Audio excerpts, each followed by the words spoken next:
வணக்கம் ஐயா. தமிழரசு அவர்கள்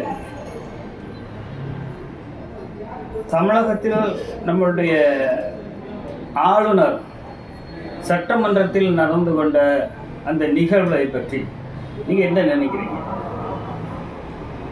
ஆளுநரின் அத்துமீறல், சரி, ஆளுநரின் அடாவடித்தனம். சரி, ஆளுநர் அரசியல் சட்டத்தை உணர்ந்து நடப்பவர் அல்ல என்பதை அன்றாடம் தமிழ்நாட்டுக்கு வந்த நாளிலிருந்து அவர் உணர்த்தி கொண்டிருக்கிறார் என்பதுதான் உண்மை.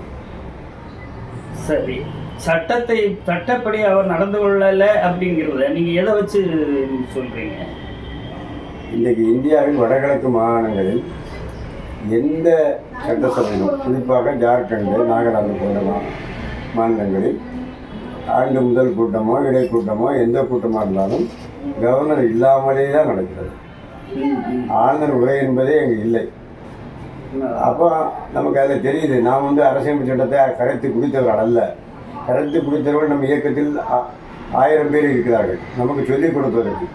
நாம் சின்ன வகையில் இருந்தே பலரையும் பார்த்து வந்திருக்கிறோம். திராவிட இயக்கத்தில், திராவிட கழகத்தில், திராவிட முன்னேற்ற கழகத்தில், இன்றைக்கு எடுத்துக்கொண்டாலும் திராவிட முன்னேற்ற கழகத்தில் பிரசன்னா போன்றவர்கள், இன்னும் நமக்கு கலைஞர் கல்லறைக்கு இடம் பிடித்து கொடுத்த வில்சன் போன்றவர்களாக இருக்காங்க.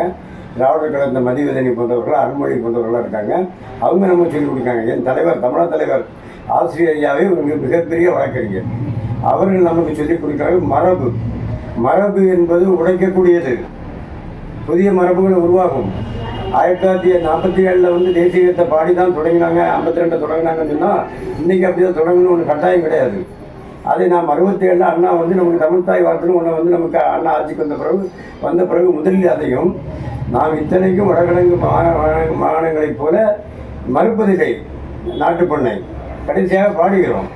இவர் இப்போ 2 நாள் என்ன சொன்னாங்க, பாடலேன்னு சொல்லிட்டு இருந்தாங்க. ஒரு கூட்டம் சொல்லிட்டு இருந்து இந்த வானதி போன்றவர்கள்லாம் அதை பாடினாதான் என்னங்கிறதுல ஒரு வஞ்சம் இருக்கு. நம்ம பாடவே மாட்டோம்னு சொன்ன மாதிரி இருக்கு. இப்போ என்ன சொல்றாங்கன்னா, முதல் ஒரு இடம் பாடணுமா, 2வது இடம் பாடணுமா, ஏன்னா ஒன்சு மரம் எல்லாத்தையும் சரி பாட்டா. அந்த இறந்த பழம் பாட்டு அந்த காலத்துல 3 மணி நேரமும் அதே பாட்டை பாடினாங்கன்னு கேள்விப்பட்டிருக்கோம். வேணா சட்டசபைக்குள்ள அதே ஒரு நாள் பாடிக்குவோம். ஆழ்ந்த உரைக்கு முந்தைய நாள் காலைல இருந்து சாயங்காலம் வர ஜனகன போட்டு விட்டுருவோம். இவன் அங்கே இருக்கான்னு பார்ப்போம், எந்த மாதிரி இருக்கான்னு பார்ப்போம். அப்படியே அவமதிக்க சொல்றாங்க. இறந்த படம் பாட்டாக சொல்றாங்க. இப்போ எனக்கு ஒரு நினைவுக்கு என்ன வருது அப்படின்னு சொன்னா, ஒரு குறிப்பிட்ட காலத்துக்கு முன்னால திரைப்படங்கள் முடிந்த உடனேயே தேசிய கீதம் வாசிப்பாங்க. அப்ப எல்லாரும் எந்திரிச்சு போறதுனால ஒரு மரியாதை கொடுக்கல அப்படிங்கிறதுனால அது வேண்டாம் அப்படின்ட்டு நிறுத்தினாங்க.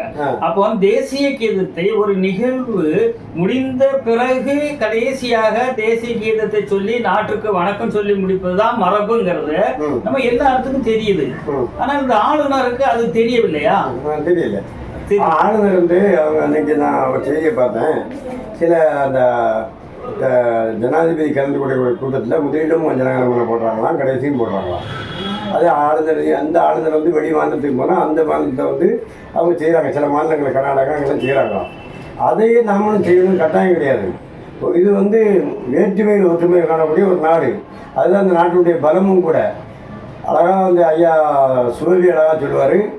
அது ஒரு கவிஞருடைய கவிதையை நினைக்கிறேன், அது அவருடைய கருத்து நினைக்கிறேன். நம்ம பாரதியார் சொன்ன வரி, நமக்கெல்லாம் பாரதியார் கொஞ்சம் தள்ளி தான் இருந்தாலும் கூட பாரதியார் சொன்ன வரி என்னன்னா,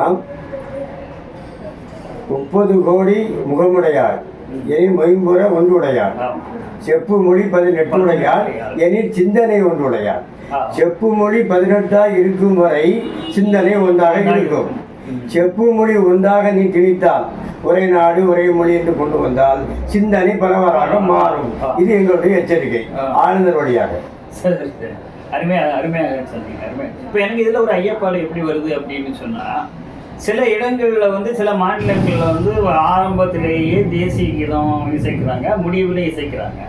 அந்த பகுதிகளில் அவங்களுக்கு இருக்கக்கூடிய நாட்டு தாய், இப்போ நம்ம தமிழ் தாய் வாழ்த்து அப்படின்னு ஒன்று பாடுறோம் இல்லையா, அது போன்று அவங்களுடைய நாட்டு அந்தந்த பகுதியை சார்ந்தவர்களுக்கு வாழ்த்து சொல்லக்கூடிய கவிதைகள் ஏதாவது, பாடல்கள் ஏதாவது இல்லாமல் இருந்திருக்குமோ அப்படிங்கிற ஐயப்பாடு கூட எனக்கு இருக்கு. அப்படி இருந்திருந்தால் அவங்க பாடுவாங்க, பாடுறதுல அதுக்கு தவறு இல்லை.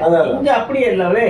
அப்படிதான் நம்ம வச்சிருக்கிறோமே, நமக்குன்னு ஒண்ணு வச்சிருக்கிறோமே. அதை வந்து நீங்க வந்து அவமதிப்பீங்க. ரங்கநாதர் அவமதிப்பாரு, அவரை அவமதிச்சுட்டு போறாரு. சரி, அவர் நம்ம வகையை வைக்க எடுக்கிறது அவருடைய சூழ்ச்சிகளை முன்னெடுத்துட்டு இருக்கோம். ஒரு ஆளுநர், தமிழ்நாடு அரசாங்கத்துக்கு சம்பளம் வாங்கக்கூடிய ஒரு ஆளுநர், மத்திய அரசாங்கம் நியமனம் பண்ண ஒரு ஆளுநர், அவர் மக்களால் தேர்ந்தெடுக்கப்பட்டவர் அல்ல. அவர் வந்து இந்த அழிச்சாட்டியம் பண்ணிட்டு இருந்ததுக்கு அது எப்படி நம்ம ஏற்றுக்க முடியும்? இது ஒரு சண்டித்தனம் தான் நம்ம சொல்ல முடியும். அதையும் குறிப்பாட்டு வந்து என்ன சொல்றாங்கன்னா, இப்போ வந்து இது நமக்கு ஒரு நல்ல வாய்ப்பாக எனக்கு தோணுது. இது மரபு என்பது நிரூபிக்கப்பட்டு விட்டது. நமக்கு இப்போ நம்ம அறிஞ்சுக்கிட்டோம். இது பாடலும் கூட கட்டாயம் இல்லைன்னு வந்தாச்சு. சில மாநிலங்களில் பாடுறதே இல்லைன்னு தெரிஞ்சு போச்சு. எனக்கு நம்ம பாடுறது இல்லை. ஏன்னா அங்கே இவருக்கு விரட்டி விட்டாங்க. அங்கே போய் பாடுனீங்கன்னா சுட்டு விடுவான். அப்போ தடியெடுத்தவன் தண்டலுக்காரன். அப்போ அவனுக்கு சொல்லி கேட்டு நீ அனுப்ப, நீ கேள்வி கேட்ப, நீ நாங்கள் எழுதி கொடுத்த உரையை வாசிக்க மாட்டேன். ஒரு எத்தனையோ நூற்றுக்கணக்கான ஏக்கர் மாளிகை உனக்கு ஒரு மனுஷன் வாழ்றதுக்கு 1 பெட்ரூம் 2 பெட்ரூம் இஞ்சி பஞ்சு பண்ணால் 3 பெட்ரூம் தான் இன்றைக்கி ஒரு பணக்காரனே கட்டுறான். உனக்கு சுற்றி வர்றதுக்கு, உனக்கு உலா வர்றதுக்கு தோட்டம், அங்கே மான்கள் விளையாடும். உனக்கு வந்து நாட்டு மக்கள் பட்டினி கிடக்காங்க. எங்களுக்கு உங்களை வரிய எங்களுக்கு வர வேண்டிய ஜிஎஸ்டி வாங்கி தரதுக்கு நீங்கள் முயற்சி பண்ண மாட்டேன். நாங்கள் போட்ட சட்டத்தை வந்து ஒப்புக்கொள்ள மாட்டேன். நான் எங்களுடைய மசோதாவை வந்து கையெழுத்து 3 விட ஒன்று உயர்நீதிமன்றம் குட்டியாச்சு. மாநில அமைச்சர் சொன்ன செய்ய வேண்டியதையா அப்படின்னு. ஒரு செந்தில் பாலாஜிங்க ஒரு அமைச்சரை பதவி ஏற்க கூடாதுன்னு சொன்னேன். நாங்கள் பதவி ஏற்க வைப்போம்னு சொன்னோம். நாங்கள் சொன்னதான் நாங்கள் வந்து வெக்கம் கட்டவன் நீ அன்னைக்கே ஓடி இருக்கணும். இந்த மாதிரி சொற்கள்லாம் பெரியார் ஆள் வயதுலேருந்து வராது. பெரியார் வந்து 5 வயது குழந்தைய நீங்கள் நாங்கன்னு போட முடியாது. நான் உன்னை பார்த்து நீ நான் சொல்லக்கூடிய நிலைமைக்கு நீ என்ன ஆளாக்கியிருக்க. நீ என்னுடைய வேலைக்காரன். நீ ஆளுநர் என்பவன் அஞ்சல் பணியாளை. அஞ்சல் துறையில் வந்து வந்தவன் நீ போஸ்ட்மேன். எனக்கு கேள்வி இதுதான் எங்களுடைய குரல் பாவா சொல்லலாம். ஆளுநர் என்பவன் அஞ்சல் பணியாளா, நீ அஞ்சல் பணியாளா, கேள்வி இலையில் செல் கிளம்பு. ஆளுநர் என்பவருக்கு அஞ்சல் பணி மட்டும், கேள்வி இலையில் கிளம்பு.